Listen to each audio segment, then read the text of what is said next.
இதுதான் நடந்தது. இப்பதாண்டி எனக்கு புரியுது. சிந்துமா, இப்ப உனக்கு உடம்புலாம் நல்லா இருக்குல்லடா? ஆ, நல்லா இருக்கேனா.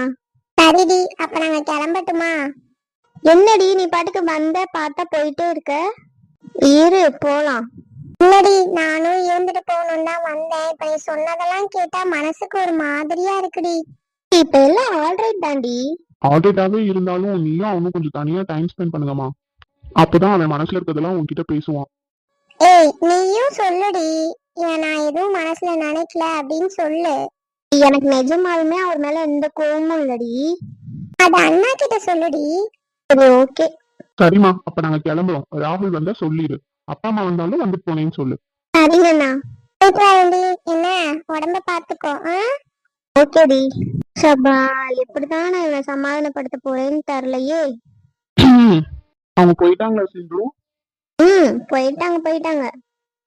ராகுல், ஏன்டா ஏன் இப்படி இருக்க? அவங்க உன்னை பற்றி என்ன நினைப்பாங்க? பேசிக்கிட்டே இருக்கும்போது நீ பாட்டுக்கு எந்திரிச்சு போகிற. இல்லம்மா, எனக்கு ரொம்ப கஷ்டமா இருந்துச்சு. எனக்கு புரியுது ராகுல். நான் ஒன்று சொல்லவா? கோவப்படக்கூடாது. நீ என்னை சந்தேகப்பட்டது எனக்கு தெரியும். ஆனால் என் மனசுக்குள்ளே ஒரு நம்பிக்கை இருந்துச்சு. இன்னைக்கு இல்லைனாலும் என்னைக்காவது என்னை புரிஞ்சுப்பேன்னு எனக்கு தெரியும். ஏன்னா எனக்கு தெரியும் நான் எந்த தப்பும் பண்ணலைன்னு. உண்மைதான் சிந்து. ஒருவேளை நான் சின்ன பையனாக இருக்கிறதுனால எனக்கு மெச்சூரிட்டி இல்லையோ எனக்கு தெரியாது. இது வரைக்கும் நான் எப்படி இருந்திருந்தாலும் சரி, இதுக்கப்புறம் உங்கள் 3 பேருக்காக தான் என்னோட மொத்த லைஃப்பும் இருக்க போகுது. இதுக்கு முன்னாடியும் நான் இப்படி சொல்லியிருக்கேன். ஆனால் என் மனசுக்குள்ளே ஏதோ ஒரு சந்தேகம் இருந்துகிட்டே இருந்துச்சு. பட் இனிமேல் ஷுவராக சொல்கிறேன், எனக்கு எந்த சந்தேகமும் இல்லை. எனக்கு நீங்கள் 3 பேர் தான் ஃபஸ்ட் ப்ரையாரிட்டி. அதுலேயும் என் சிந்துமா தான் எனக்கு ஃபஸ்ட் ப்ரையாரிட்டி. ரியலி? நீ ஃபஸ்ட்டு எழுந்திரி. நீ இந்த அளவுக்கு மாறி இருக்கன்னா ஏதோ ஒரு காரணம் இருக்கும்னு நினைக்கிறேன். ஆமாம், காரணம் இருக்குது.